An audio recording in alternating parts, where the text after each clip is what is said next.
Hi friends, நம்ம வீட்டு பால்கனியில் உள்ள வாழை மரம் தார் போட்டிருந்தது. ஒரு 3 சீப்பு தான் வந்தது. க்ரோ பேக்கில் வச்சது. இது 3வது வாழைத்தார், 3வது முறை போட்டிருக்கு. அது வந்து நேற்று அடித்த காற்றுல உடஞ்சி விழுந்துருச்சு. ரொம்ப குட்டியாக தான் இருந்தது மரம். இருந்தாலும் நான் சப்போர்ட்டுக்கு பப்பாளி இருந்தது, பப்பாளி நவுண்டுருச்சு. ஸோ அதனால் இது உடஞ்சி விழுந்துருச்சு. அதான் இன்றைக்கி கட் பண்ணி எடுத்துடலாம் அப்படிங்கிறதுக்காண்டி பார்த்துட்ருக்கேன் எப்படி கட் பண்ணி எடுக்கலாம் அப்படின்னு. ஏன்னா இது வந்து பால்கனி லாஸ்ட்டில் இருந்ததுனால அந்த சைடு போய் எடுக்க முடியல. அதனால் மரத்தையே அப்படியே தூக்கி நிப்பாட்டி தான் எடுக்கிற மாதிரி ஆயிடுச்சு.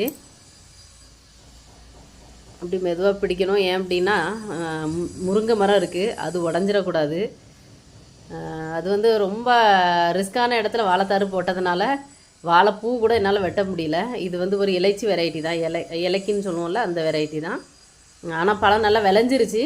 பழுக்கக்கூடிய ஸ்டேஜில் தான் உடஞ்சி விழுந்திருக்கு. இனி அப்படியே எடுத்து வச்சோன்னா ஒரு 1 வீக்கில்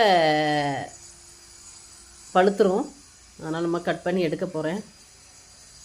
இந்த கொடி காய்க்கெல்லாம் பந்தல் கட்டி விட்டு அந்த கயிறெல்லாம் அங்கங்கே அப்படியே தொங்குது. அதனால் கொஞ்சம் ரிஸ்க் ஆயிடுச்சு. பட் கட் பண்ணி எடுத்துட்டோம்.